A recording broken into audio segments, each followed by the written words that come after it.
Okay. Wonderful. You hear me? Yes. Yes. Okay. Now we are in Auschwitz. They are separating men from women. What you see is these big, giant German shepherds and the SS. They're separating men from women.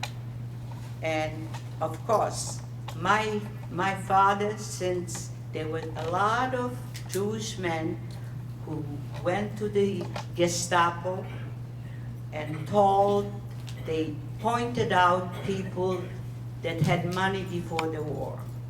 And they took these men, one of them was my father, and they said they have hidden money. So consequently, they took my father as one of the Jews, and for 19 days, he has been tortured. He went in as a 42-year-old man, and 19 days he was beaten. When he came back, he was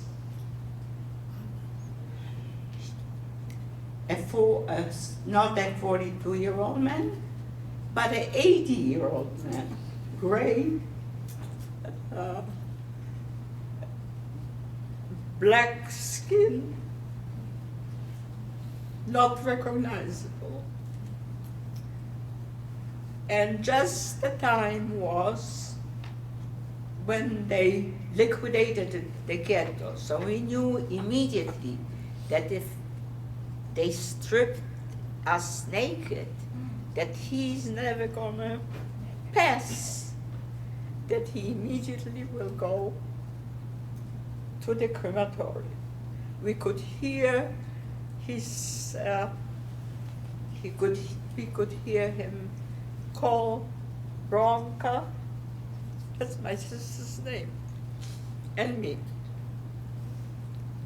After they took the man away, I was now with my sister and 2,000 young women. 2,000 young women, and now we are waiting for Mengele, Dr. Mengele with his entourage, to examine us. Since we are coming from a ghetto, there were men, so some of us could be pregnant. Not visible, but we could be pregnant.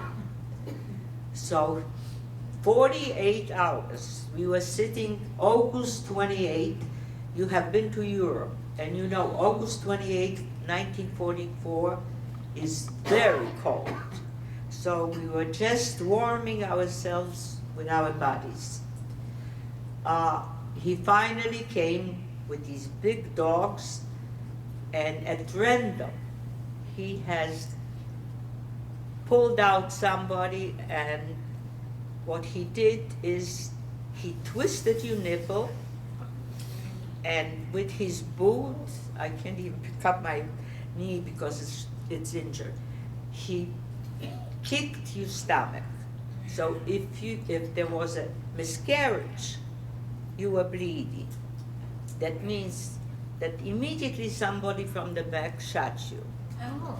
But if you did not bleed, that means that you're not pregnant. It just so happened that I was one of those that he picked. I was not pregnant. At that point, I was 16 years old. That was in Auschwitz. Now we are separated from the ones that are dead, laying around, and we realized that we were the ones to live. And the ones that they picked up, the dead ones, they are gone. That now they are they shaving us and giving us clothes. In order to add to the torture, I was 5'1". I got a dress that was for somebody that was 5'8". The 5'8" got my dress. This is all adding to your torture. Your wooden shoes. If I was little, I got a big one. If the big one, got the little one. That's only adding to 2 torches. They finally got us all together, these 2,000 girls, and we are being shipped to a little town in Germany near Dresden. Does anybody familiar with the China, Dresden? Okay. This Freiburg is a little town that makes a beautiful Dresden, China, and it's 30 kilometers away. They are small buildings. There was only one very tall building, and on top of that building, they were, on the bottom, they were helping make parts for airplanes. And the top of the building, we were living, all these Jewish girls. The Allies were very well aware of this. When they were bombing Dresden, which everybody knows that they to the ground, we saw it through the window. They never touched this building. They were aware of it. So they never touched it. When it was very close to the end of the war, the Americans were coming, the English were coming, and the Russians were coming. So the Germans decided that it's time to spread us around. And that was called the Death March. Why the Death March? They did not want the Allies to catch so many Jewish witnesses at once. So they gave us a blanket with a little piece of string. Now some of these people that lived in this Freiburg deny that they have seen or know about the Holocaust. Now, the shift in this factory was from 12 noon to 12 midnight. When we walked around 12 noon, they were in the windows. We had a blanket and a piece of string around the neck. They were in the windows laughing. Now, we were not 5, 10, or 100. 2,000 young women. How could you miss that? How could you not? They were laughing. They say they did not know about it. Now, this is such incredible lie to tell it to a witness, to somebody that saw them looking and laughing. We don't even talk. I am not talking about the generation of Germans that live there now, because I don't know them. I had a heckler once, and he said, do you hate all the Germans? I said, I don't hate, this was a student in the college. I don't hate your generation, but I certainly don't like your mothers and fathers, because they knew it. Well, just to continue, this was another form of torture. 12 to 12, not 8 to 9. It was no day and no night. Now we are going on a death march. On a death march, we are passing different countries. Czechoslovakia, Germany, all around, Hungary. The only time that we are stopping is when during the night, they let us go up into the cars. The Czechs were unbelievable. They were throwing clothes and food under the cars, but nobody could get it, because how could you run away with a shaved head? The first thing a German would see you, a shaved head with a blanket on top, they go and call the police. So it was no use. And we were going all around Europe like that until by now it's getting very close to March and very close to the end of the war. We finally getting very close to, let me see, March, and we're winding up in Mauthausen. Mauthausen is a strictly men concentration camp. They have no clothes, and they have to get rid of these rags that we had 9 months, the same rag, the same dress. All they had is men pajamas. So we're coming, again, we are shaved, we are washed, and they give us men's pajamas. As we approached it, we saw heaps of Jewish men dead behind barbed wire. But there were men, the men that walked around in navy blue uniforms. These men were free. They were Italian POWs.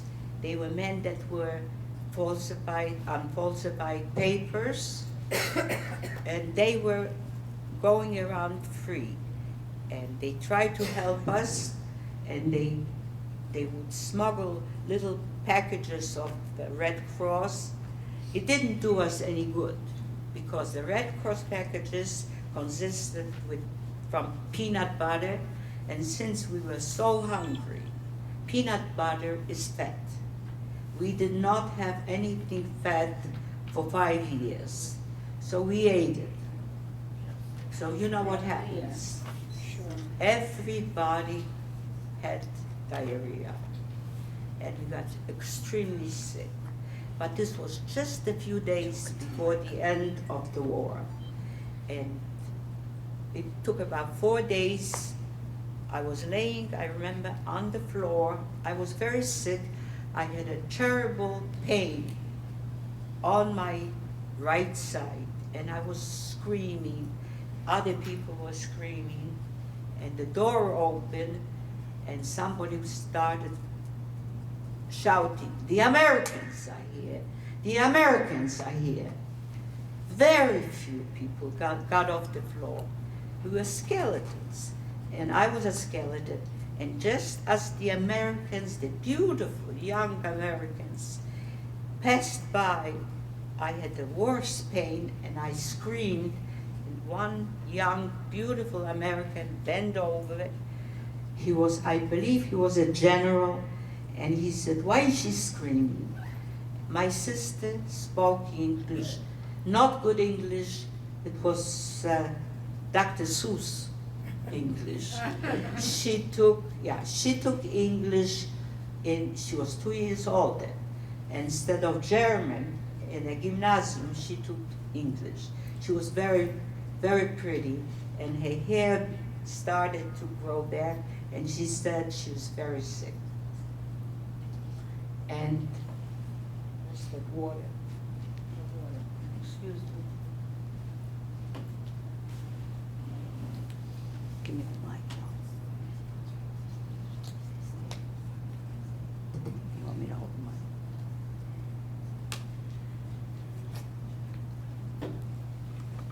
She's in pain. And they continue, all these Americans, young Americans. Microphone. In the microphone. They were crying. You have to talk in the microphone. They were crying. They tried to do something, but all they had was skeletons. Well, it moves. You move.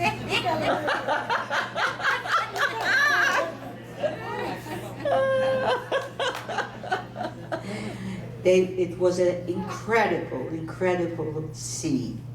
They passed by the barracks, and the people were just laying. They did not resemble human beings, and they left. They went through all the barracks. The Jewish men, they had to get trucks and take the men away.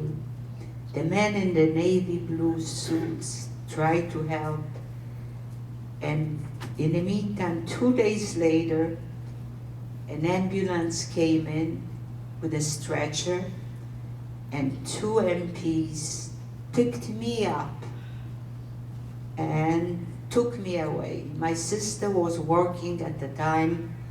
She was one of the two women that spoke English, and she was working for the American Air Force. She knew enough English, so they come in the morning with a jeep and brought her back in the evening. She had no idea that they took me away. Where did they take me? They took me to a GI hospital. She had no idea that they took me there. Now I come to a GI hospital. They give me a beautiful bed. Mike. I'm the only girl, girl, skinny little girl. I was 5'1", maybe 80 pounds, 75 pounds. The first doctor that comes in to see me. Now, you have to remember that I come from Łódź, Poland, from a middle class. The first doctor that comes to see me is Chinese. He doesn't know who I am. How am I going to talk to him? And I don't know what he wants. It was the funniest scene. He knows I can talk to him. He cannot talk to me. So he walked out and he brought a Jewish soldier. And between this Jewish soldier and me speaking a few words of English, a few words of German, a few words of Yiddish, we communicated. But a Chinese doctor and me, I mean, it was a very funny scene. Well, we did communicate, and I stayed in this GI hospital for 2 weeks on observation, and they decided that I have gallbladder, and I have to go to a regular hospital in Linz.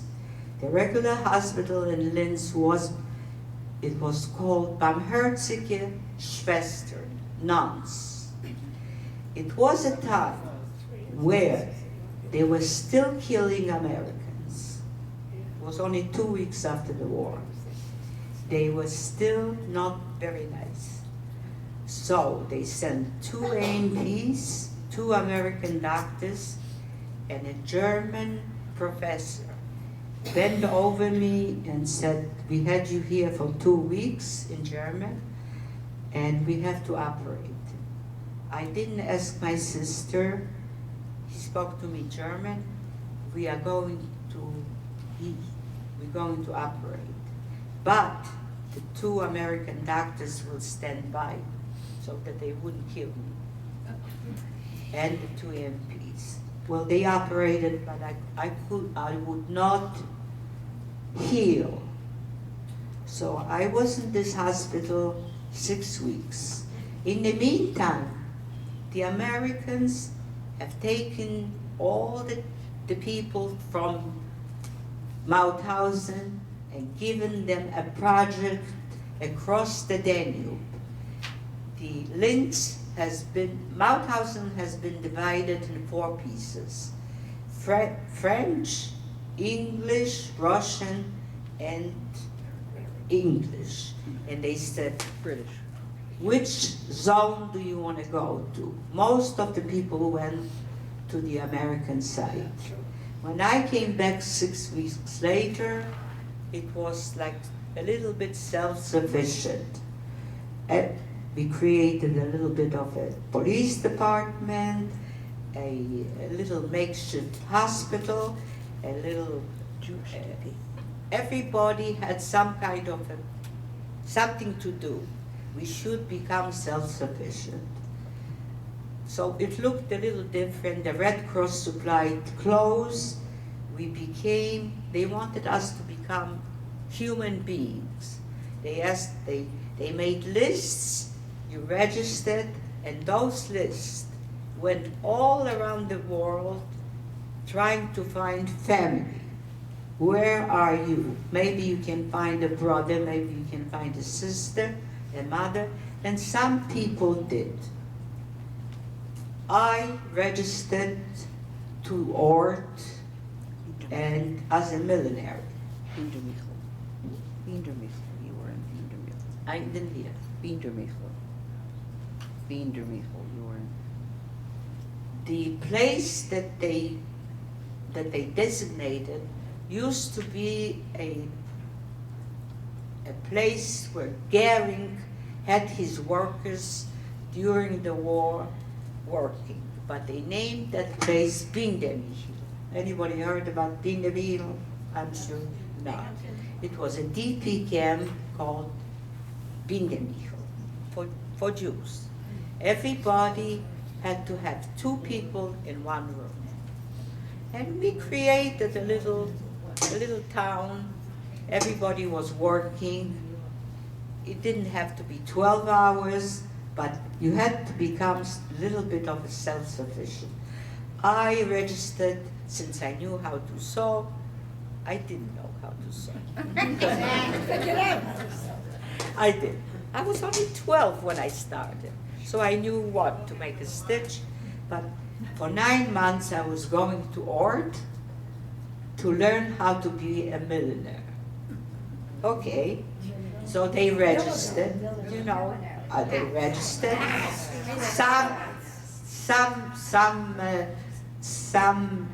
Some men knew how to play a harmonica, they become our musicians. Some become our police, and so on and so on. And you know, and when we registered, where do you want to go? My sister and I had no family, in no country. We decided we're going to go to Palestine. There was no Israel at that time. We went to Palestine. First we had to go on an American truck to Cyprus. But of course, the English would not let us go.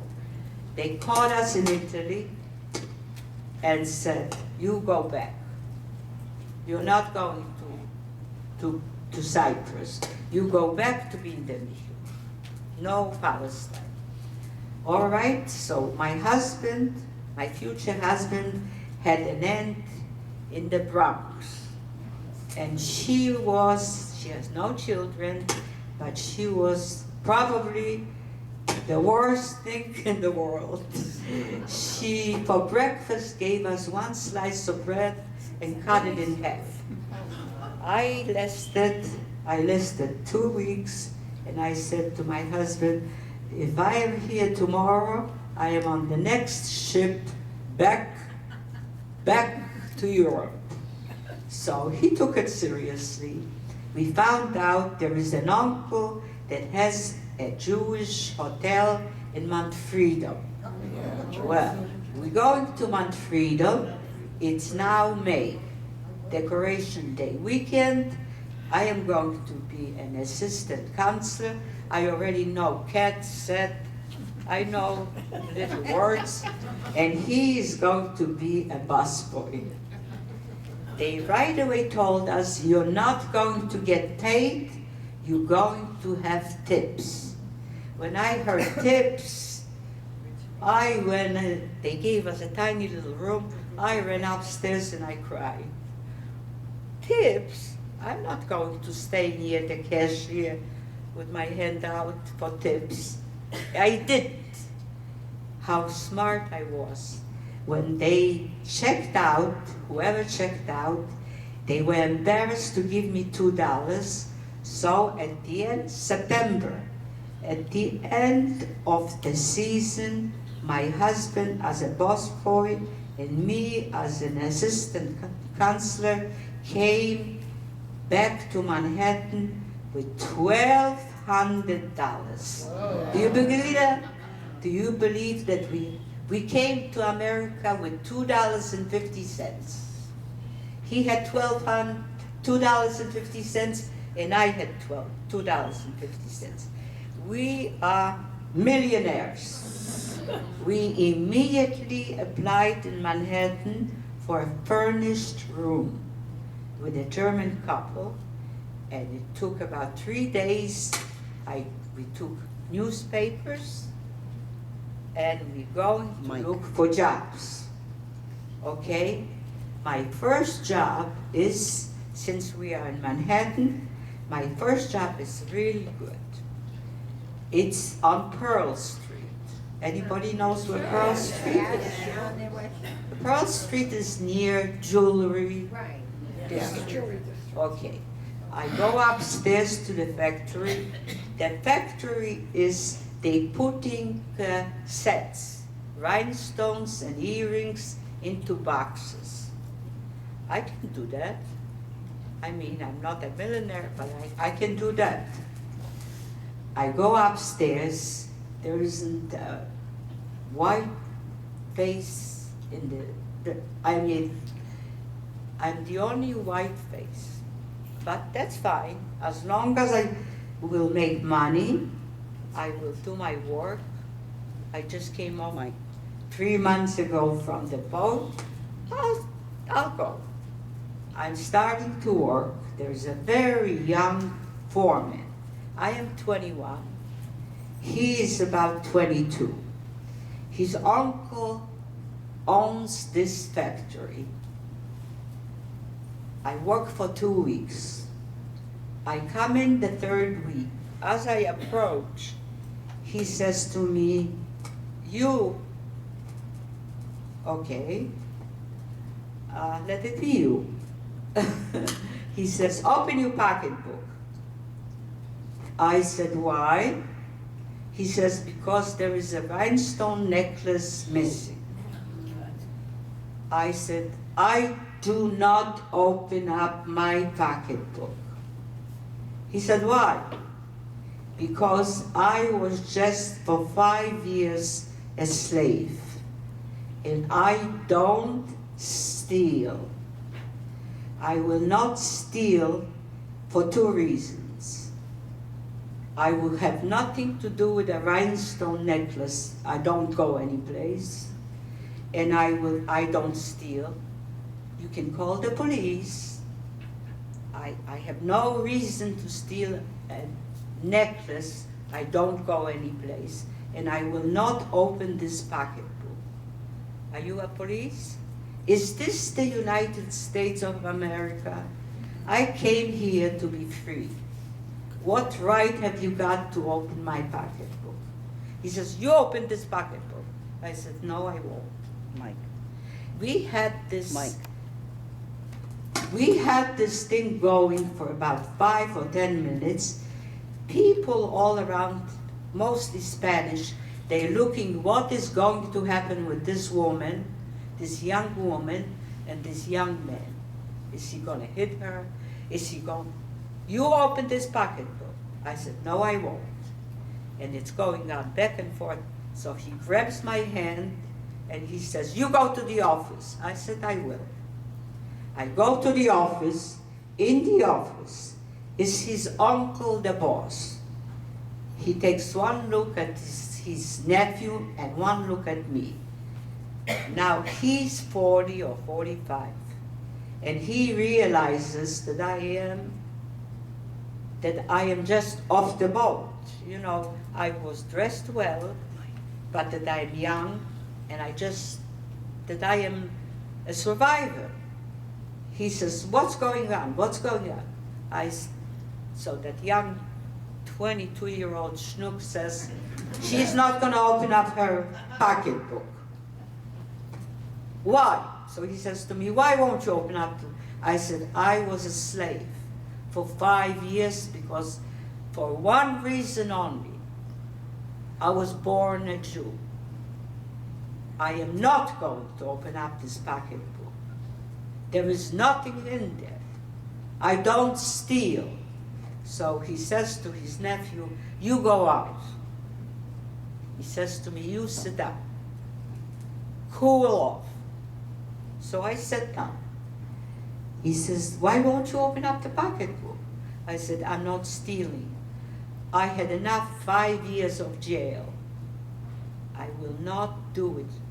He said, "Okay, don't open up your pocketbook. But what are you going to do?" I said, "I go and find another job. Give me my check." The man almost flipped over. He says, "You have no money." I said, "No, I don't, but I have dignity. You're not going, I have dignity." So he takes out his hand, he says, "Kiddo, you're gonna be okay in America."